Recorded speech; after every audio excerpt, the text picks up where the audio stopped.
Hello all, welcome back to another new video of Learn with Bhavna. Now we are starting question 7 of MSOE 003. आपको सारी videos आज मिल जाएंगी.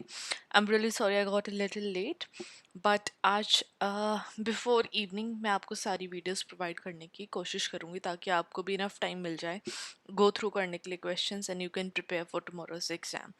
Now starting with हाँ, मुझे एक और बात बोलनी थी. अगर आपको प्रीवियस ईयर कि अगर आप वीडियोस देखोगे उसमें भी काफ़ी सारे important question important topics mentioned है, तो आप वो वाली वीडियोस भी देख सकते हैं. बाकी जो इस साल वाली इंपॉर्टेंट वीडियोस है वो मैं अब आपको आज प्रोवाइड कर ही दूंगी. ओके, नाउ क्वेश्चन 7 हमारा है concept of okka in reference to the Coorgs and significance to the study of religion. तो ओका सिस्टम क्या है जो कुर्क ट्राइब है उसमें, और रिलीजन में ओका को पढ़ने की इम्पोर्टेंस क्यों है. वाई शुड बी स्टडी ओका, ओका इतना इम्पोर्टेंट क्यों है with in religion, study of religion. Now जब हम बात कर रहे हैं किसी भी आंसर की, तो आपका जो फर्स्ट पैराग्राफ होएगा वो हमेशा इंट्रोडक्शन का होएगा. मैं इसलिए सारी टिप्स देती हूँ, मे भी आपने इंपॉर्टेंट टिप्स वाली वीडियो नहीं देखी, अगर नहीं देखी तो प्लीज़ देख लीजिए. मुझे फिर ये इतनी सारी बीच बीच में टिप्स देने की नीड नहीं पड़ेगी और आपको भी एक क्लैरिटी मिलेगी कि क्वेश्चन आप कैसे अटेम्प्ट कर सकते हैं एग्जाम में. Now starting with the answer. जब हम ओका की बात करते हैं तो हम बात कर रहे हैं पेट्रीलिनियर क्लैन की. मतलब क्लैन क्या होता है, जिनके सेम ब्लड लाइन ग्रुप से वो आ रहे हैं. और ओका कौन हो गया, जो पेट्रीलिनियल मतलब कि उनका मेल एंसेस्टर रहा है और वो सोशल और कल्चरल लाइफ ओका के थ्रू, मतलब कि उनकी जो पेट्रीलिनियल सिस्टम चलता आ रहा है उसके थ्रू वो अपनी सोशल और कल्चरल लाइफ को कैसे जीते हैं, कैसे मेंटेन करते हैं within the Coorgs that is Kodavas, जो कि एक डिस्टिंक्ट एथनो-लिंग्विस्टिक कम्युनिटी है कर्नाटका इंडिया में. इनकी अपनी लैंग्वेज अलग है, डिफरेंट लैंग्वेज है, डिफरेंट इनकी एथनिसिटी है और ये कर्नाटका इंडिया में पाए जाते हैं.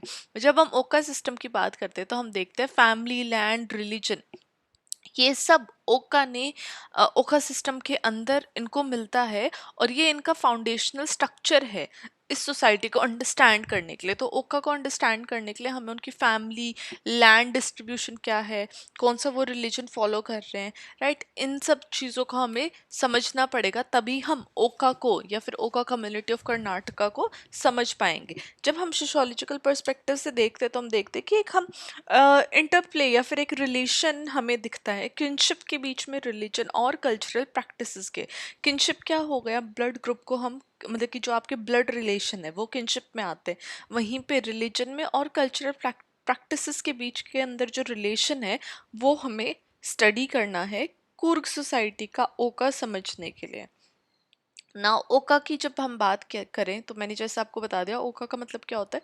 जो पेट्रीलिनियल जॉइंट फैमिली है उसको ओका बोलते हैं, जहाँ का एक कॉमन मेल एंसेस्टर देखने को मिला है, राइट. जो पेट्रीलिनियल सोसाइटी है वो मेल डोमिनेंट है और जो उनका एंसेस्टर है वो भी मेल रहा है और उसके थ्रू कोई भी रूल्स रेगुलेशन सेटअप होना और उसको समझना ओका उसको बोला गया है. तो हर एक ओका की अपनी स्पेसिफिक एंसेस्टर लैंड है जो उनको मिलती आई है और एक सेंट्रल ड्वेलिंग है जिसको वो एनिमेन बोलते हैं, फिर एंसेस्ट्रल हाउस, राइट. तो अपना लैंड और अपना जो उनका एंसेस्ट्रल हाउस है वो उनको जनरेशन टू जनरेशन मिलता आया है. तो ये जो ओका सिस्टम है ये लीनिएज की बात कर रहा है कि कैसे जो लीनिएज है, लीनिएज मतलब फॉर एग्जांपल आपके भी जो ग्रैंडफादर, उनके भी जो फादर थे और जो उनके भी फादर थे, उससे कुछ सिस्टम चलते आए हैं, कुछ आपको चीज़ें मिलती आई हैं, तो वो लीनिएज में काउंट होती है और लैंड भी उसी लीनिएज का हिस्सा है, राइट. तो यहाँ पे आपको ये वर्ड याद रखना है, एनीमेन, जो कि है उनका ancestral house. Okay. Now membership, कैसे आपको मेंबरशिप मिलते हैं.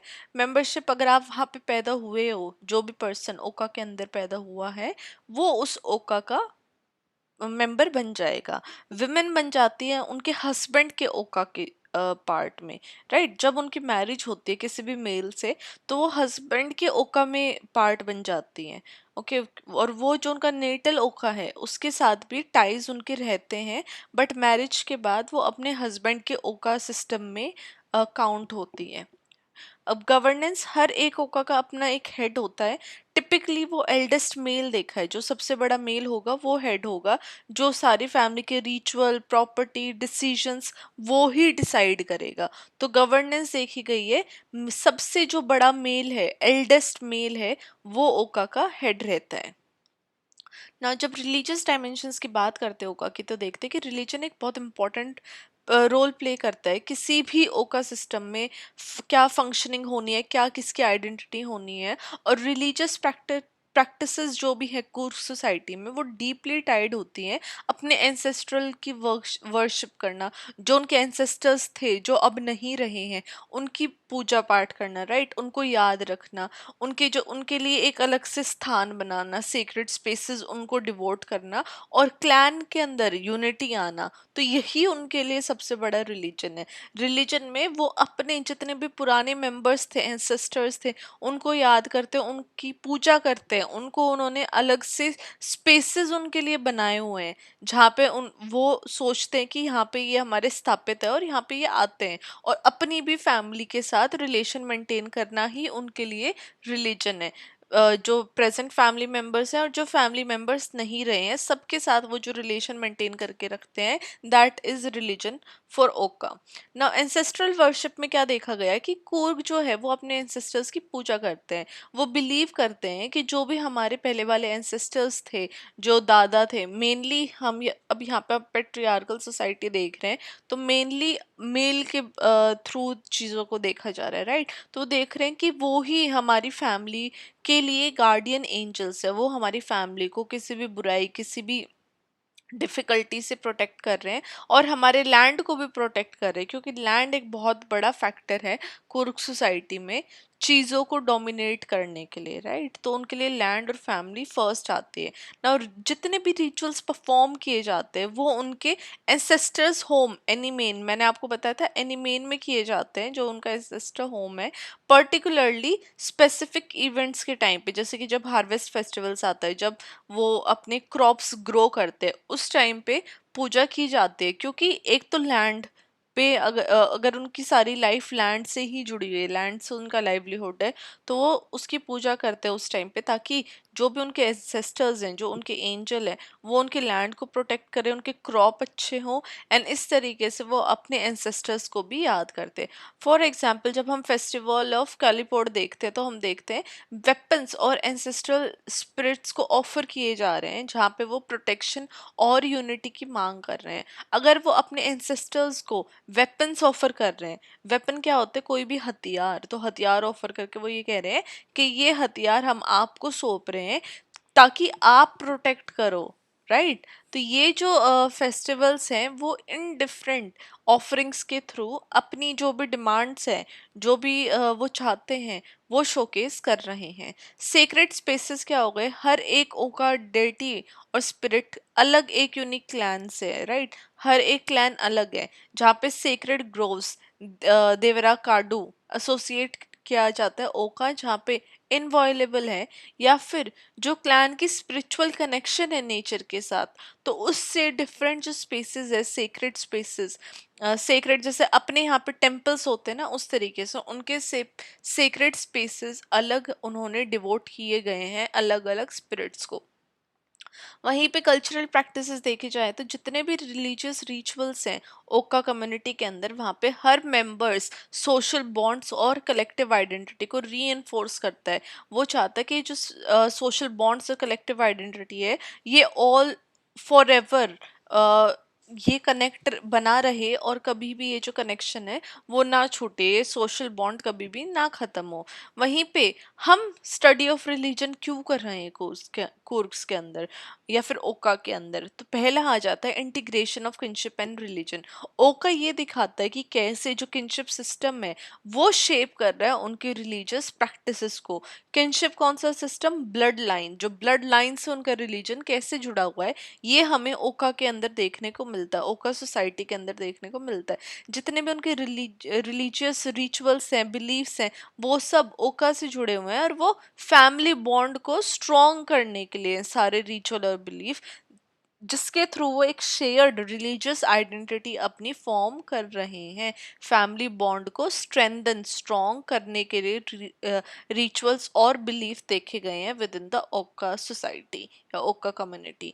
अब लैंड क्या है, एक रिलीजियस प्रैक्टिसेस की तरह लैंड को देखा गया है, जहाँ पे वो अपनी एंसेस्ट्रल लैंड को स्पिरिचुअल प्रैक्टिसेस के साथ हाईलाइट कर रहे हैं, जहाँ पे वो देख रहे हैं जितने भी मटेरियल रिसोर्सेज और रिलीजियस बिलीफ हैं उनके बीच में क्या कनेक्शन है। जितने भी सेक्रेड ग्रोव्स हैं जिनको उन्होंने देवरा काडू बोला है, आप ये जितने भी इंपॉर्टेंट टर्म्स है ना जो स्पेसिफिकली उन्हीं की लैंग्वेज के अंदर है, आप ये अगर एग्जाम में मेंशन करके अंडरलाइन करते हो तो बहुत अच्छा रहेगा। एग्जामिनर आपको सच्ची में काफ़ी अच्छे मार्क्स देगा। और आप अगर कहीं पे 40 भी स्कोर कर रहे हो ना, 40%, तो जो आपकी परसेंटेज है ना वो 60 हो जाएगी। इन छोटे छोटे टिप्स की इतनी इंपॉर्टेंट वैल्यू होती है, और यही मैंने अपनी इंपॉर्टेंट टिप्स वाली वीडियो में बताई है।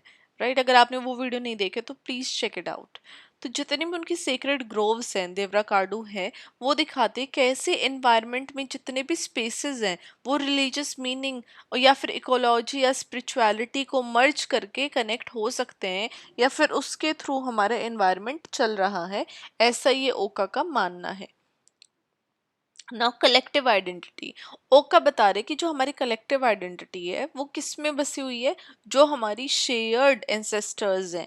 जो मतलब कि मान लो कि कोई ग्रैंडफादर के भी फादर थे, उनके कई भाई थे, फिर उनके भी कई बच्चे हो गए। राइट, इस तरीके से जो ये शेयर्ड जो उनके एंसेस्टर है और रिलीजियस ट्रेडिशंस है उनके जो शेयर्ड है, जो कई सदियों पुराने चलते आ रहे हैं, वही उनकी आइडेंटिटी को फॉर्म कर रहे हैं। और वो जो कलेक्टिव आइडेंटिटी है वो शेयर्ड एंसेस्टर और रिलीजियस ट्रेडिशन में देखी गई है, जहाँ पे ये कलेक्टिव आइडेंटिटी कोर्स की कल्चर को डिफरेंट बनाती है एक डाइवर्स और प्लूरलिस्टिक सोसाइटी में।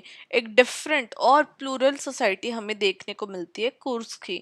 वहीं पे इंटरडिपेंडेंस देखी गई है सेक्रेड और सेकुलर के बीच में, जहाँ पे ओका सिस्टम जितनी भी बाउंड्रीज है सेक्रेड और सेकुलर की उनको कहीं ना कहीं ब्लर कर देता है। क्योंकि जो रिचुअल्स है वो एग्रीकल्चर से रिलेटेड है, फैमिली से रिलेटेड है, फेस्टिवल्स रिलीजियस है, लेकिन वो उनके डेली लाइफ का भी पार्ट है।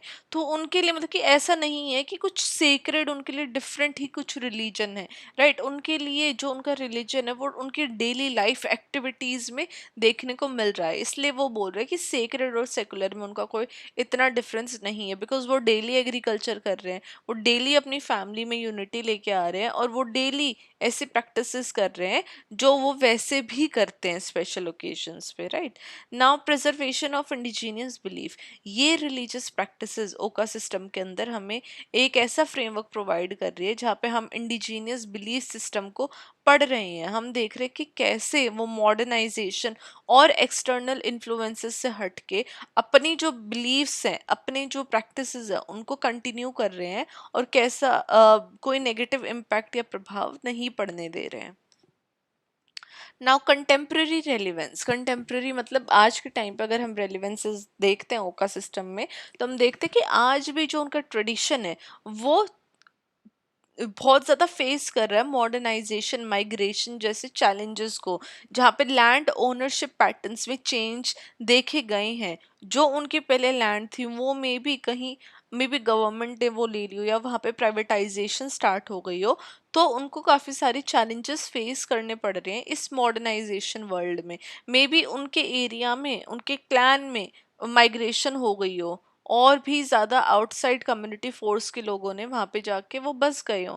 तो ये सारे चैलेंजेस देखने को मिलते हैं ना। इसलिए इनका जो एफर्ट्स है टू प्रिजर्व द एनिमेन, एनिमेन क्या है, उनके जो भी एंसेस्ट्रल हाउस है दैट इज एनिमेन। आप इसको एग्जाम में अंडरलाइन करोगे जहाँ पे भी आप यूज़ करोगे। तो अपने एनिमेन और सेक्रेड ग्रोव्स को प्रोटेक्ट करने के लिए, प्रिजर्व करने के लिए उनकी एक कमिटमेंट शो हो रही है कि हमें जब तक अगर हमारा एनिमेन या सेक्रेड ग्रोव्स नहीं रहेगी तो हम अपने कल्चरल हेरिटेज को कैसे प्रिजर्व कर सकते हैं। जो हमारा कल्चर है, जो हमारा रिलीजन है, वो इन एनिमेन और सेक्रेड ग्रोव्स से ही रिलेटेड है। तो अगर हम इनको प्रिजर्व नहीं करेंगे तो हमारा कल्चर और रिलीजन ही नष्ट हो जाएगा। ये देखने को मिला है, वो वैल्यूएबल लेसन्स हमें सीखने को मिल रहे हैं सस्टेनेबल लिविंग के और कम्युनिटी कोहेजन के, जहाँ पे स्पिरिचुअलिटी और इन्वायरमेंटल कंजर्वेशन हम ओका सिस्टम से या ओका कम्युनिटी से हमें सीखने को मिलता है, जहाँ पे वो अपने एनिमेन में रहते हैं, वो सेक्रेड ग्रोव्स बना रहे हैं, वो एनवायरनमेंट को पूज रहे हैं, एनवायरनमेंट ही उनके लिए उनका रिलीजन है, जहाँ पे उनको एनवायरनमेंट को ही प्रोटेक्ट करके चलना है। तो ये चीज़ें हम कुर्ग से इन टुडेज टाइम सीख सकते हैं।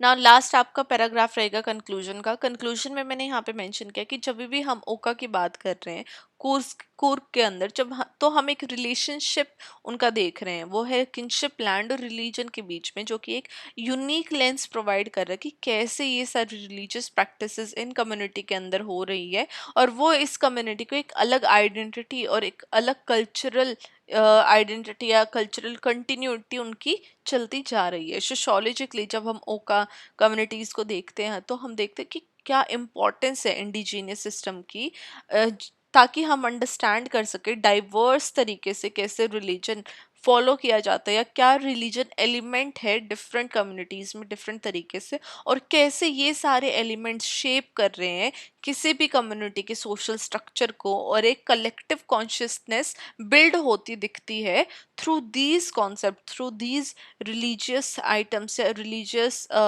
Valuable insights within the community. तो ये कंक्लूजन मैंने यहाँ पे प्रोवाइड करी है। आपको आंसर में भी, एग्जाम में भी आपको कंक्लूजन लिखनी ही लिखनी है, बिकॉज कंक्लूजन आपके आंसर को एक कंप्लीशन दे देती है। एग्जामिनर को पता चल जाता है कि हाँ, इस बच्चे ने कंक्लूजन लिखे, तो इसका मतलब कि इसने ये आंसर यहाँ पे एंड कर दिया है। ठीक है, तो ये आपके लिए बहुत इंपॉर्टेंट है, ताकि आप जो फ्रेम है अपने आंसर को फ्रेम प्रोवाइड करो और अच्छे से अपना आंसर अटेम्प्ट करो एग्जाम में, और अंडरलाइन करो। अंडरलाइन से क्या है, एक तो आपका आंसर अट्रैक्टिव लगेगा, और एग्जामिनर का भी स्पेशली ध्यान जाएगा जिन चीज़ों के ऊपर आपने अंडरलाइन की है। तो मे बी आपने आंसर में कुछ चीज़ें नहीं लिखी, या फिर आप भूल गए कुछ इंपॉर्टेंट कॉन्सेप्ट, लेकिन आपने वहीं पे जितनी चीज़ें आपको याद थी और आपने अंडरलाइन कर दी हैं, तो वहाँ पे आपके लिए बहुत अच्छा होगा और आपको बेटर मार्क्स मिलेंगे। तो ये छोटे छोटे टिप्स आपको याद रखनी है एग्जाम में भी, और इम्पॉर्टेंट टिप्स वाली वीडियो आपने नहीं देखे तो वो आप देख लीजिए। ओके, तो ये हमारा क्वेश्चन 7 था, कॉन्सेप्ट ऑफ ओका, जो हमने कोर्स कोर्स के रिलेशन में बात की है। एंड एक मैंने इजी लैंग्वेज में इजी कॉन्सेप्ट्स के साथ आपको ये आंसर एक्सप्लेन करने की कोशिश की है। अगर आपको आंसर समझ में आया है तो काइंडली आप मुझे कमेंट करके बताइए, प्लीज़ कमेंट करिए। आप वीडियो देख जाते हो ना, आप लाइक कर रहे हो ना, आप चैनल को सब्सक्राइब कर रहे हो ना, आप कमेंट कर रहे हो, तो बताओ मैम को कहाँ से मोटिवेशन मिलेगी बेटर आपको कंटेंट प्रोवाइड करने की, राइट? तो इसलिए आप प्लीज़ कमेंट भी करिए, राइट, और सब्सक्राइब करिए चैनल को, अपने फ्रेंड्स के साथ शेयर कीजिए, और एग्ज़ाम की तैयारी अपनी ज़ोरों शोरों से करिए। And very all the best for your exams. I will see you very very soon with the next question, question 8 of MSO 003।